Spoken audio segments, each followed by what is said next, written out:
All right, everybody, welcome back to second semester. We're going to start chapter 17 here today. I hope everybody had a wonderful break.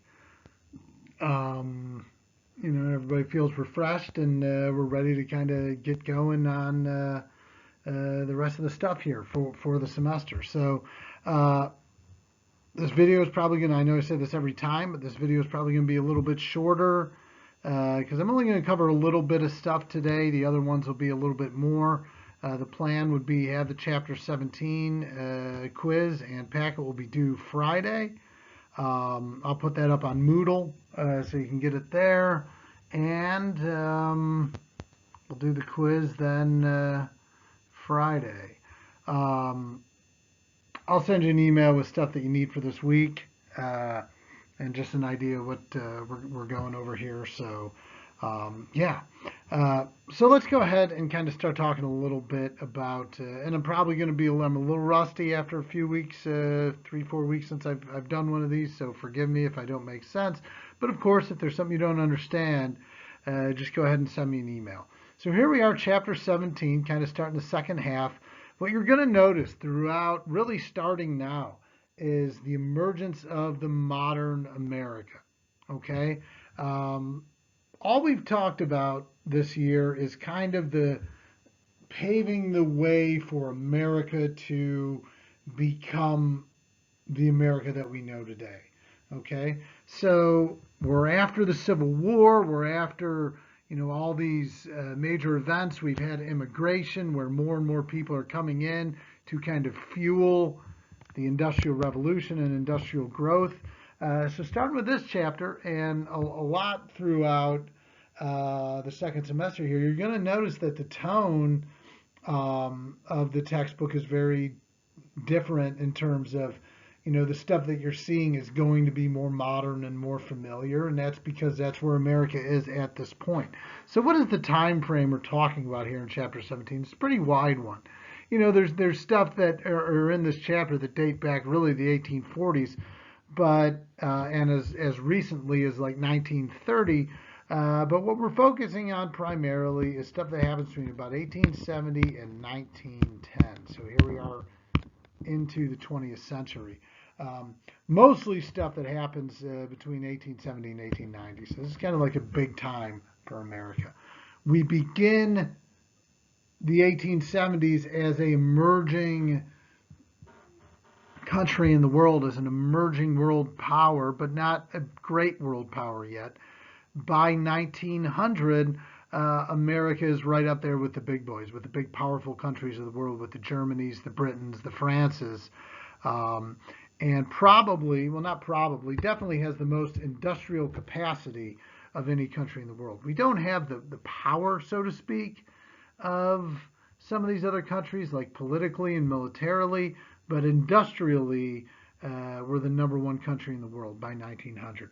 And that has a lot to do with the stuff we're going to talk about here in chapter 17. So let's go ahead and get right into it. So one of the big things that's going to fuel these changes during this time is the emergence of new technologies. Okay, and again, we're talking about causation and interconnectivity. So there's going to be a lot of interconnectivity here that you notice in this chapter that I want you to definitely pick up on.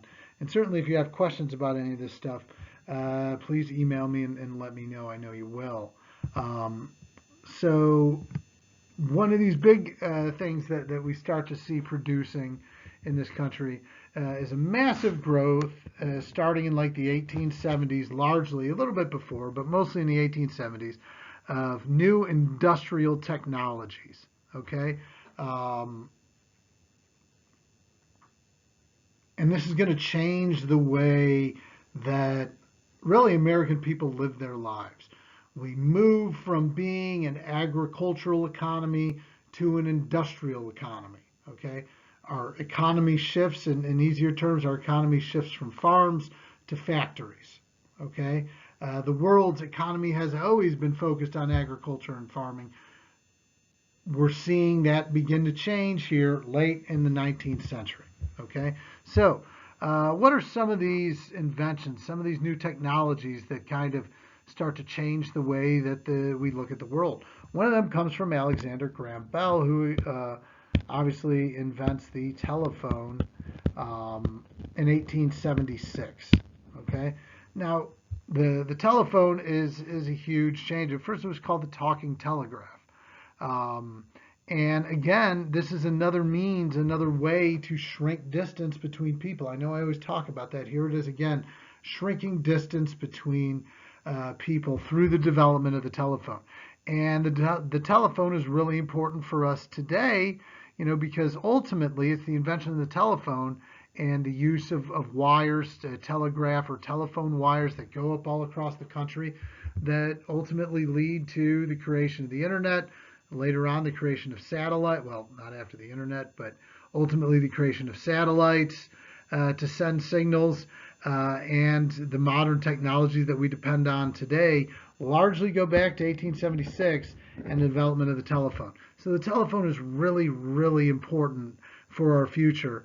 And even though the technology today is super advanced and very, very different, it's really going to be really, really important to further create the modern world and again shrink the distance, at least in terms of communication between people. Another one, of course, and another one of the most important people of this time is Thomas Edison, pictured here. Thomas Edison, of course, masters many different forms of electric power. Electric power is huge, particularly, of course, the development of the light bulb. Okay, now let's talk about causation with the light bulb again. How is the light bulb? And I want you to send me an email, so I know you watch a video here. I want you to send an email responding to this question. How is the light bulb going to impact other aspects of life? I'll give you a couple examples here. For one, now suddenly work hours can be longer because work doesn't end when the sun goes down. You can light up a factory and people can work 24 hours a day. Not an individual, but you can keep the factory open 24 hours a day. Streets can now be lit. Imagine a time when all of the streets, there were no street lights. Before the 1880s, really before the 20th century, that's how life was. There were no street lights. When the sun went down, it was dark outside. So this affects a lot of other things. People feel safer walking on the streets. They're not going to get attacked or mugged or something like that. They're not going to get lost as frequently. They can do things in the evening that before everybody was home by sundown. Okay, so electric power really makes the day longer, not only the work day, but the day in general, allowing people to do more things late. And Thomas Edison is, really important for helping develop that. Edison Electric, which, finds a lot of other means to different forms and sources of electric power, which is going to be really important for our country's future. So that's a big deal. And what's great about Thomas Edison is he's an example of someone who never gave up. Thomas Edison failed at trying to create the light bulb almost 1,000 times, kept trying different combinations and things until something worked, but he never gave up. And ultimately that gumption, that desire to continue to work until you achieve what you want to achieve, changes the world forever. Thomas Edison becomes important and very successful, not only because of the light bulb, but of many other inventions. His probably most second famous invention was the phonograph, which is like the original record player, and many other things that Edison created in his lifetime. I don't know if it's still the case, but at one time he had more patents than anybody else in American history. He had more patents for different things. So we're seeing America change right before our eyes, and that causation part is really important, so don't forget to respond to the question about the importance of the light bulb. Now, another important technology that develops during this time has to do with steel. Steel is what is going to drive American industry forward and make America the #1 industrial power of the world, in the world. Okay, how does this happen? Okay, it starts with the steel production through something called the Bessemer process. The Bessemer process was created by a Scottish guy named George, I think, Bessemer.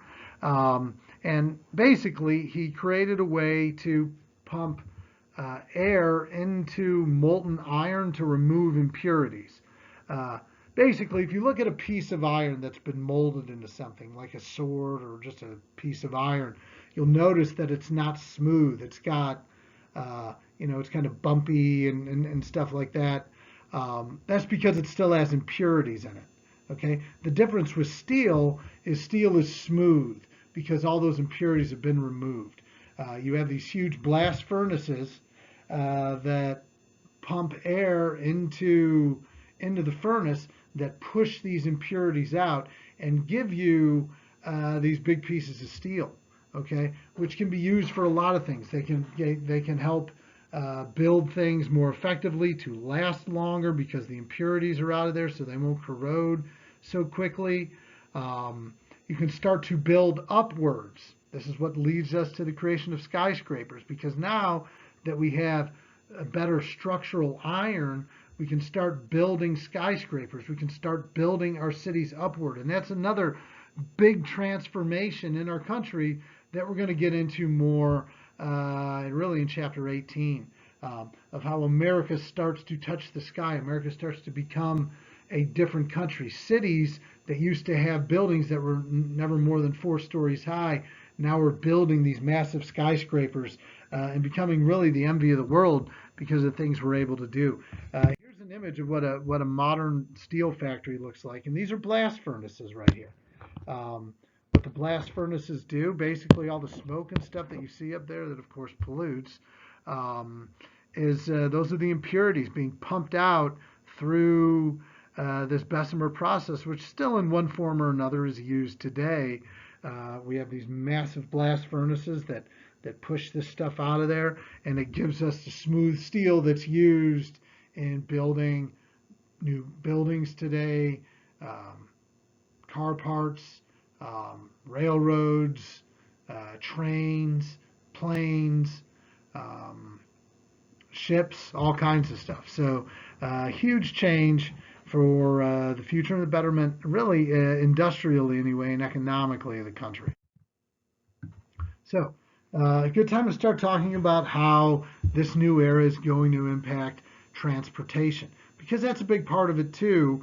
And again, we're talking about causation, right? A cause and effect here. So the other big industry that emerges during this time, and again, we'll get into it more throughout the course of this chapter, is of course the petroleum industry or the oil industry. Okay. Now, petroleum is a byproduct of when you refine oil. Oil comes out of the ground, it's crude oil, it's black. You use the oil to lubricate, for instance, in a car, you use the oil to lubricate the pistons so the engine runs effectively.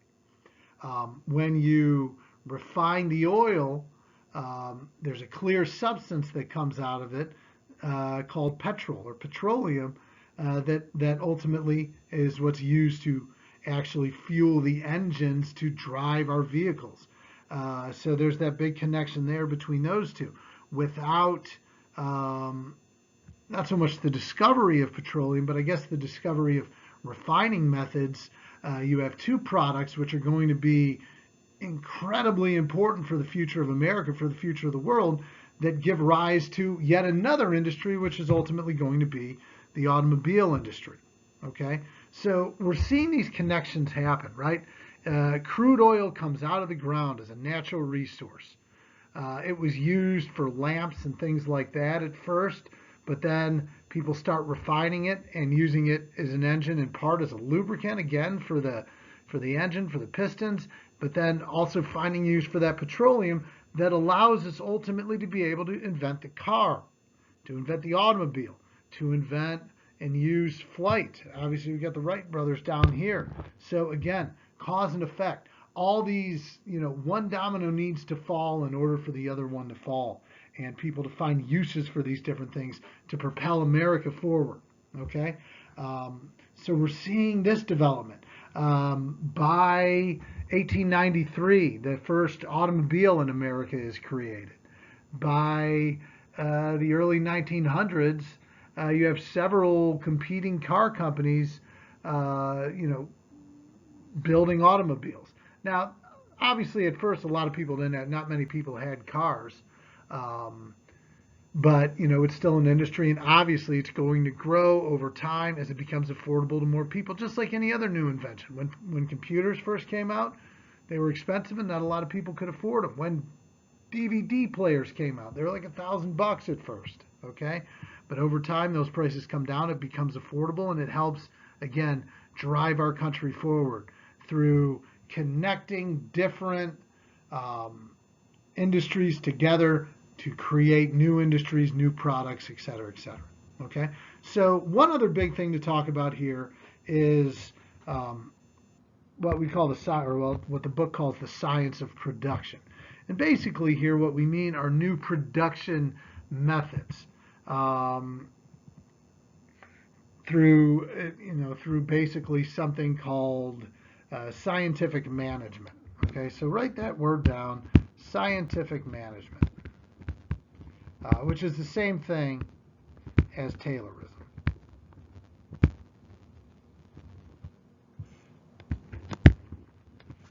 Okay, so Taylorism and scientific management are the same thing. Now, they're named after a guy by the name of Frederick Winslow Taylor, who comes up with this idea of scientific management. It's kind of confusing because it sounds a lot like the assembly line, but it's not exactly the assembly line. It inspires the assembly line. The idea behind scientific management is to basically for employers to produce more and become more effective and speed up production. He comes up with this idea of dividing up tasks. Okay, so you take one group of people and it's their job to do this, and another group of people do this, and another group of people do that. Okay, and they focus on that task throughout the day. It's not exactly an assembly line, but it's what inspires Henry Ford to create a moving assembly line later on. Okay, now the good thing about this is it creates jobs that require fewer skills, meaning jobs are more available to regular workers. But the downside, of course, is that it makes those workers more expendable. If they don't want to do the work, that's fine. We have immigrants rolling into the country all the time that are more than happy to take their jobs. Okay, so scientific management, as a way, helps make the rich much, much richer, but also has negative impacts, on the workforce as well, in terms of their importance, in terms of their viability, etc.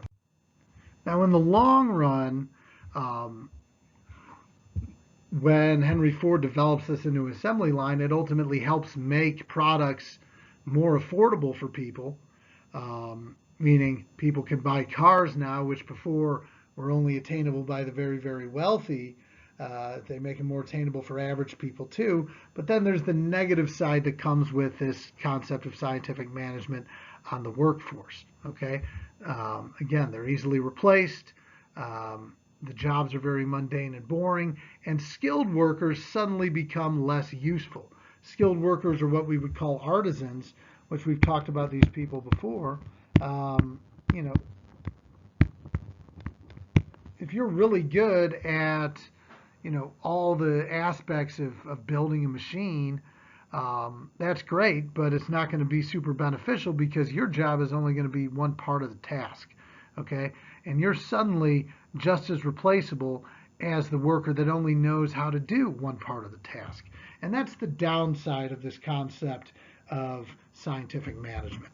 But it becomes something that even today in factory assembly line type jobs is still a often practiced and popular way of kind of subdividing responsibilities and tasks to maximize profits and reducing costs. And then finally here, the last kind of couple pieces, of course, have to do with two really important inventions, or not so much inventions, but developments that come from American producers and thinkers. First of all is Henry Ford, becomes the first great figure in the American automobile industry. Again, through ultimately his establishment of the assembly line, makes a car affordable to average Americans. It's one of the few examples where Henry Ford became so good and the assembly line became so effective that he was able to lower the price of selling his cars, that, over the course of 20 years, the cost of a Ford Model T car actually went down, where, typically you see prices for products go up over time. Henry Ford had a lot of personal problems, but he also paid, he was also paid his workers fairly well. Offered workman's compensation and other things that other companies didn't. So that's one good thing. And of course, we have Dayton's own Wright brothers, who developed flight in 1903. And of course, they're very, very important, because though the Wright brothers never became as wealthy from flight as, say, Henry Ford did from the automobile, they were the pioneers in this field. And while in the early years of flight, people thought it was dangerous and not a lot of people, did much with flight, World War I makes planes much more viable, as we see, air fighting take place for the first time in World War I. And then by the 1920s, we start to see the idea of commercial flight become possible after Charles Lindbergh does the flight from New York to Paris. So